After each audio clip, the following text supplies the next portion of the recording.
On this week's edition of New York Now, schools reopen for the first time since March while the state starts to cut funding for education. Parents and teachers are anxious. Assemblywoman Mary Beth Walsh is the top-ranking Republican on the Education Committee. She joins me to discuss. Colleges, meanwhile, have already been open for a few weeks. We'll check in with Mary Beth LeBate from the Commission on Independent Colleges and Universities. And the city of Rochester is still reeling from the death of Daniel Prude in police custody. Jimmy Vielkind from the Wall Street Journal and Amanda Fries from the Times-Union join me in studio on that and more. I'm Dan Clark, and this is New York Now. Today, the Senate majority will pass We will pass a law prohibiting it, and we will take them to court challenging it. Making another stand for New York and sending a message to the nation. Welcome to this week's edition of New York Now. I'm Dan Clark. It's been a little over a week since protests erupted in Rochester over the death of Daniel Prude, an unarmed black man who died after an interaction with police. And something happened this week that almost never happens when protesters confront the police about something. They were able to get the police chief to resign. Rochester Police Chief LaRon Singletary abruptly resigned this week. Other top commanders also left the department. That was just a few days after State Attorney General Letitia James said she was going to impanel a grand jury over the incident. A prosecutor forms a grand jury to decide if criminal charges will be filed, so we should know soon if any officers will be charged over Prude's death. And Governor Cuomo said this week that there are still unanswered questions as to what actually happened. I think one of the questions we have to find out is exactly what you said. How was this first handled by the police department to suggest that it was basically a health issue and was not a death caused by the actions of police officers? So it was a huge week in Rochester. With me in studio to talk about that and the rest of this week's news is Jimmy Vielkind from the Wall Street Journal and Amanda Fries from the Times-Union. Thank you both for being here. Pleasure to be here. So the thing that strikes me about this Daniel Prude situation, I think, is a few months ago we saw George Floyd killed, and the legislature immediately responded. I mean, not immediately, it was a few weeks, and they came back and passed a package of police reform bills. Now we have somebody right in our own backyard that faced a similar situation of dying allegedly at the hands of police officers. Jimmy, where's the legislature on this? Well, I basically, we haven't heard a lot, and I think there are probably about three real reasons why. You know, the first is that for a long time, there had been a passel of proposals to reform policing, including 50A, which opens public safety disciplinary records to public inspection, including more requirements on the use of force and documenting how it's done to look for disparities. And those were all passed in June. So in a sense, some of the most obvious, and I wouldn't even call it low-hanging fruit, but the easiest fruit to pick has been plucked. The ones that they already had developed over the years. Precisely. So here you have a situation where there are real questions about why it took so long for this video and this situation to be made public. You have questions about the use of these spit hoods and the procedures surrounding that. So I wouldn't be surprised to see proposals emerge over time there, but it just wasn't a big part of the public consciousness, and a lot has already been done. I think the second big factor is that legislators are loath to come back to the Capitol because they know they have this big fiscal situation hanging over them. And if they come back, they have to do something. Well, they don't have to, but it would certainly look bad if they came back and didn't do something about tenants who can't pay rent and things like that. Right, exactly. Those other issues are hanging. And then third, there's the question of electoral pressure. So the legislators who feel the most electoral pressure in this regard in New York tend to be running in Democratic primaries and fending off sort of left flank challengers. I looked back and I don't think it's necessarily a coincidence that a lot of the police reform measures were passed in June, about 2 weeks before the Democratic primary. You don't necessarily have that political exigency now. And I think that those three reasons are why we haven't seen a lightning fast move here. That is a really interesting point about elections, because so you have the June primary. So at this point, those Rochester districts, those city districts where Democrats would be elected, the David Gant seat, for example, those, it's done. They don't have anything to campaign on, I guess. So we'll see if anything happens next year when they actually take office. In the meantime, we have a budget deficit that is just, it's insane. So we have $14 billion over the next year, $16 billion over the year after. So $30 billion total, which is like the concept of $30 billion just escapes my brain. Like I just can't even imagine it because the state budget is like $180 billion. So for us to be $30 billion in the hole over the next 2 years is just crazy. So you had an article on that this week. Some people say that we could fix this ourselves. What did they say to you? Yeah, there were a lot of interesting perspectives, all of them economists and following this closely. And you have some folks who believe that now is the time for New York to look at their budget, see where they can trim and be more efficient. I had one economist who specifically was like, you can do the job with fewer people. Certainly that's always a conversation that not only local government and state government should be considering, but businesses as well. Whether there is room for that remains to be seen.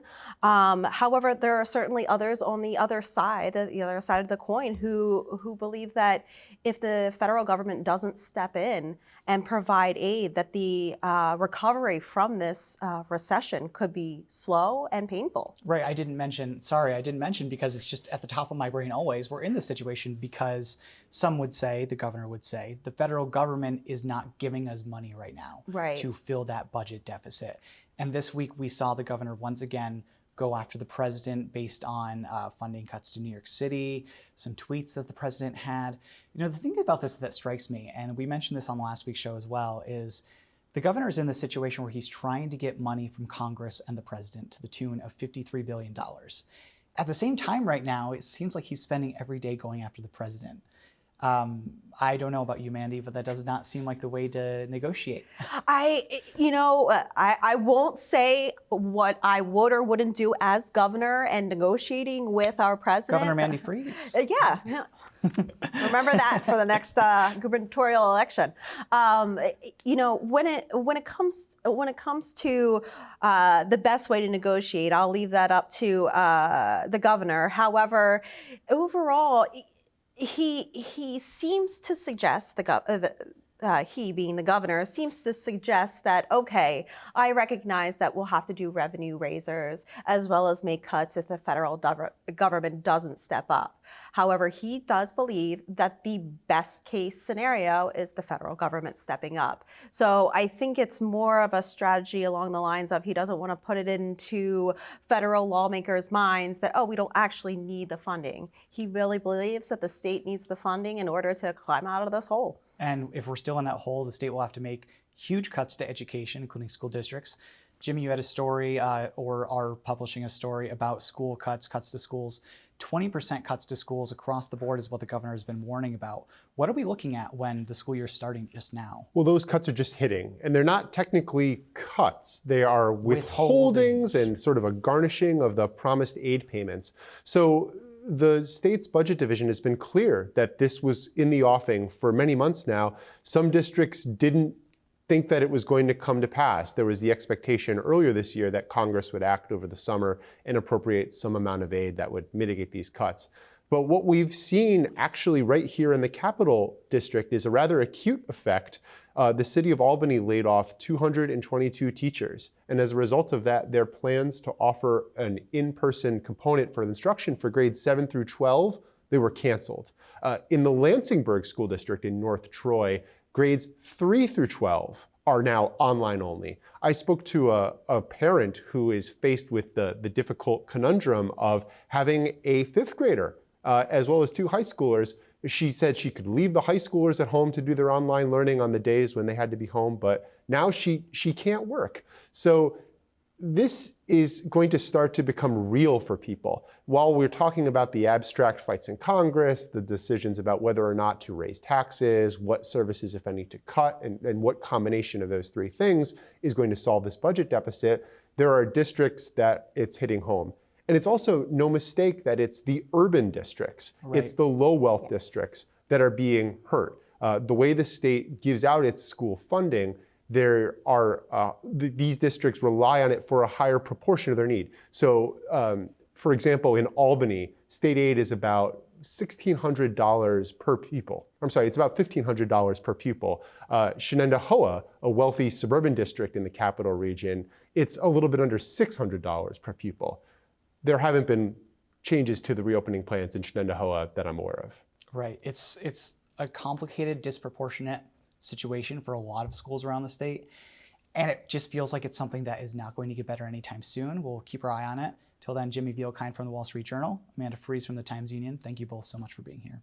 Thanks for having me. A lot of parents and teachers think New York is taking a huge risk by sending kids back to school this year. But it's also a risk that a lot of people are willing to take for a good quality education. Plus, some kids just don't have the resources to learn from home. But schools are also finding it harder than ever to do everything they need to do because the state is handing down a series of funding cuts, like we said. That's because of a $14 billion budget deficit caused by the coronavirus. And now it's being felt by kids at school. Some schools had to lay off hundreds of people just before school started. The school district in Schenectady had to cut more than 300 people. And that's happening at the worst possible time. I spoke this week with Assemblywoman Mary Beth Walsh, the top-ranking Republican on the Assembly Education Committee. Assemblywoman Mary Beth Walsh, thanks so much for being here. I'm happy to be here. Thanks. Anytime. So the school year is starting, and I know a lot of parents and a lot of teachers are really concerned about bringing their kids back to class.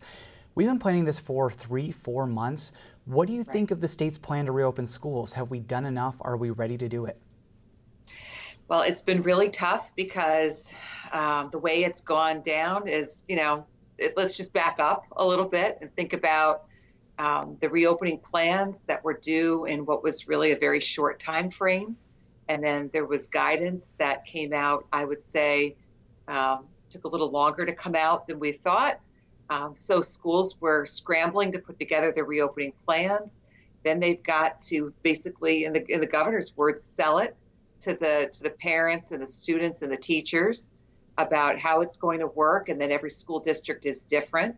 But then we look at what happened in SUNY Oneonta just a few days ago, and that makes us all take a pause and think about what this really means. That even though upstate, where I am, there isn't as much of an incidence of the virus. It's still very concerning that it's that something like SUNY Oneonta could have that number of cases in such a short period of time.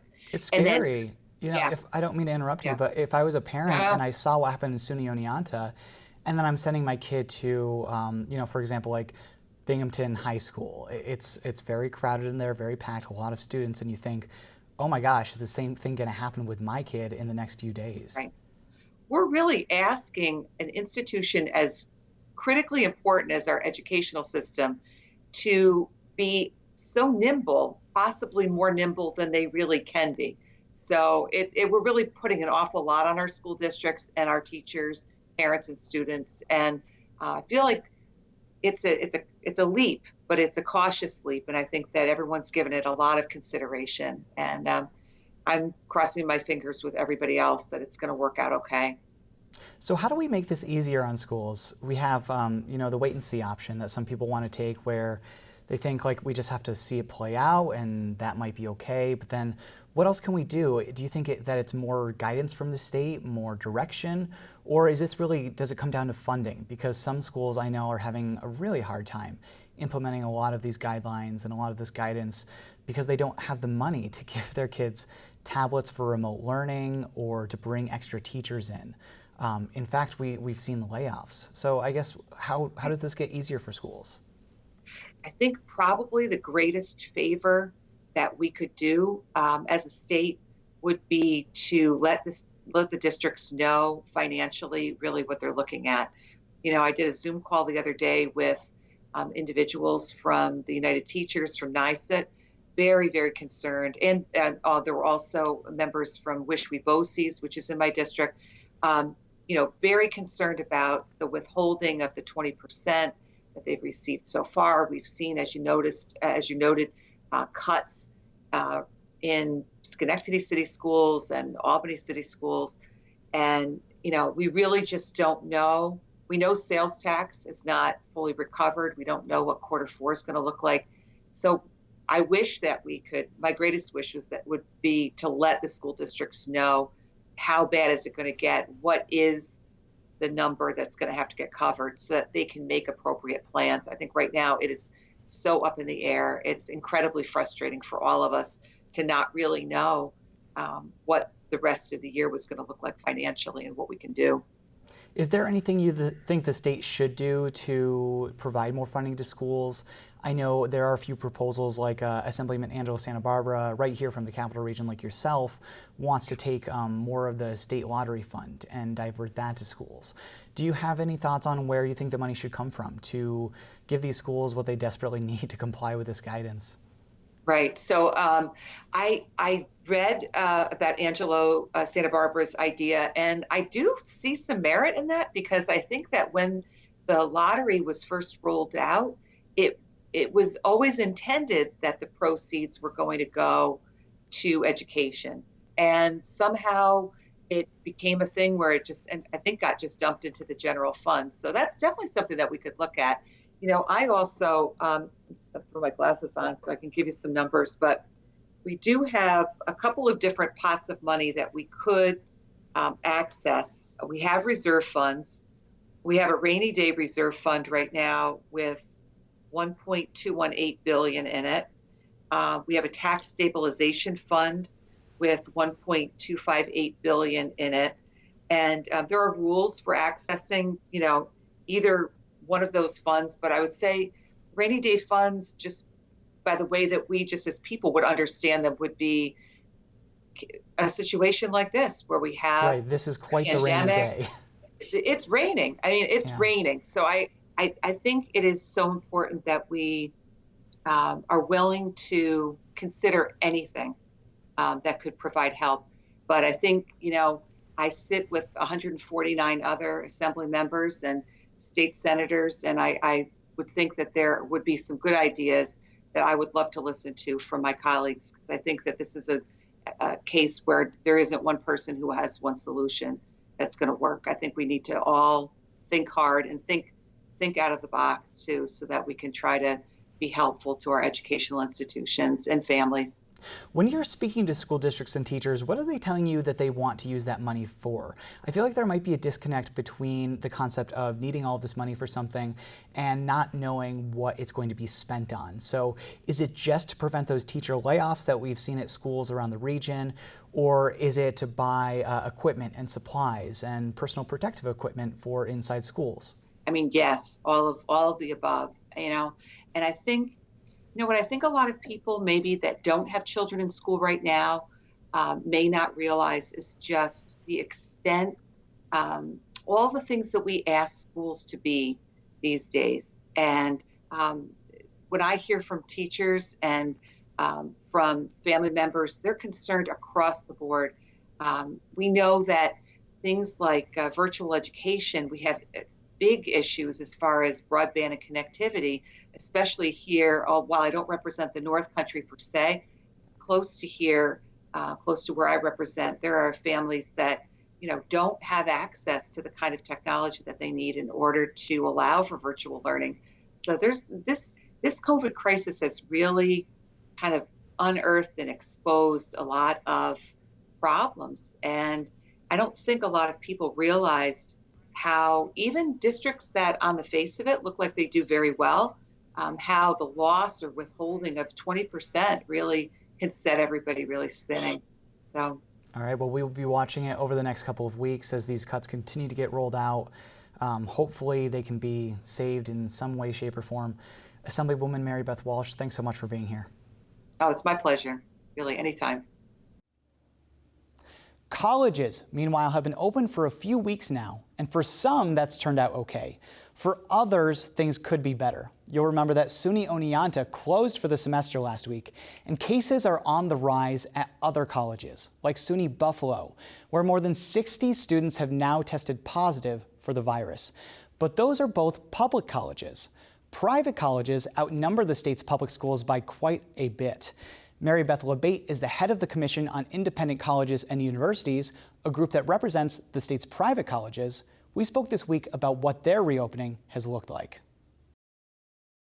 Mary Beth LeBate, thanks so much for being here. Glad to be here, Dan. So last week we saw SUNY Oneonta close as the first SUNY school to close. You represent private and independent colleges and universities. Tell me what the reopening has looked like for them, because I feel like that we haven't really heard a lot about those. So I'm curious to see whether we've seen any of those colleges close or any big outbreaks there. How's it going?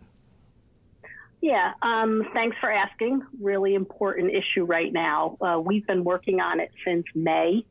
And I'd say at this point, knock on wood, things are going quite well. But we realize that we have to remain vigilant. We've had no major outbreaks on our campuses. Many of our campuses have been engaged in surveillance testing, pooled testing, individual testing. And at this point, it's really paid off.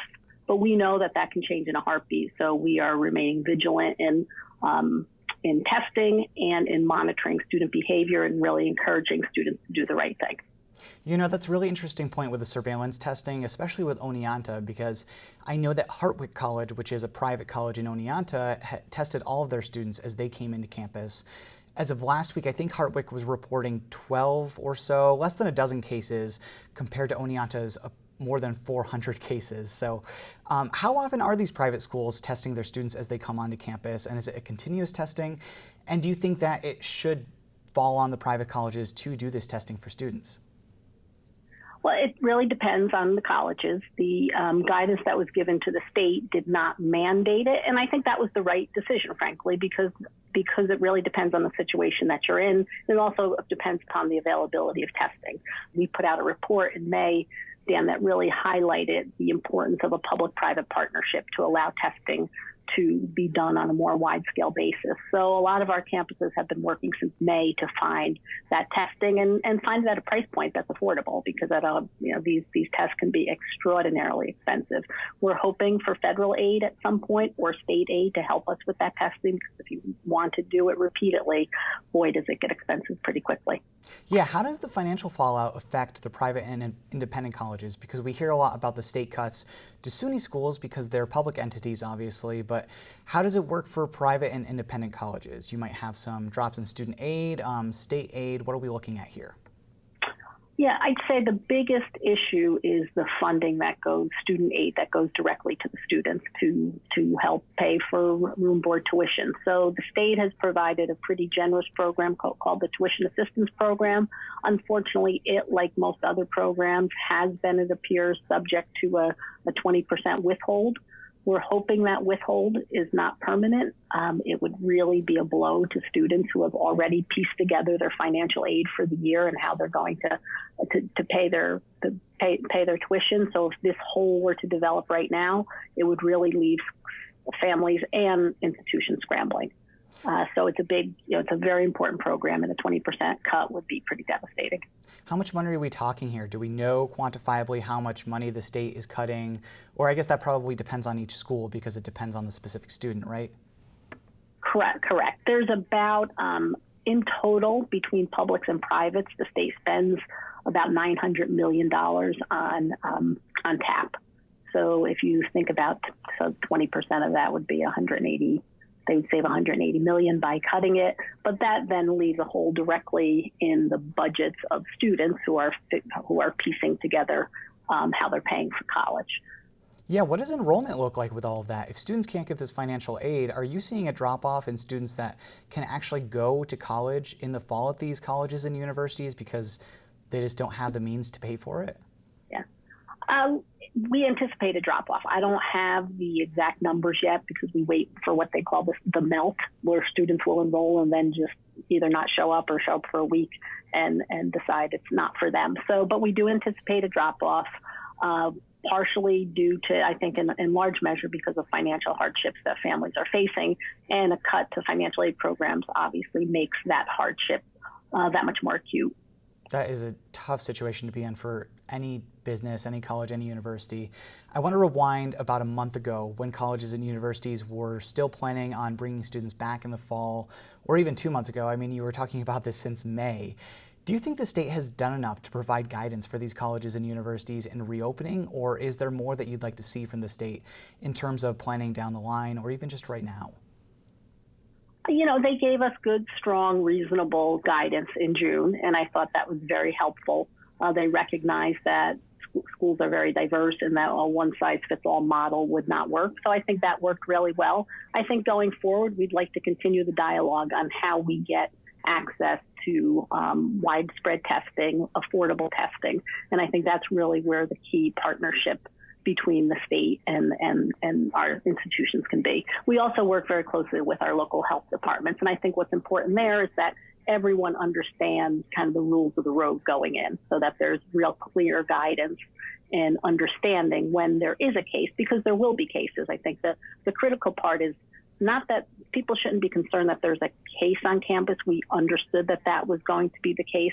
And I think what people need to understand is that we prepared for that. We set aside quarantine, we set aside isolation, and we want to contain it so that the spread of the virus doesn't exceed what we set aside.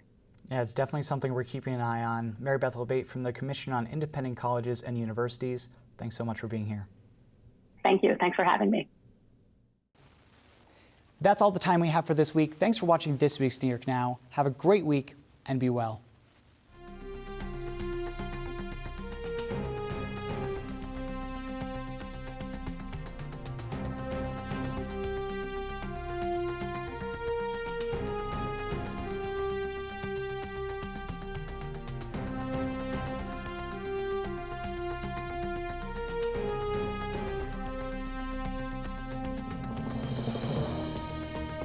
Funding for New York Now is provided by WNET.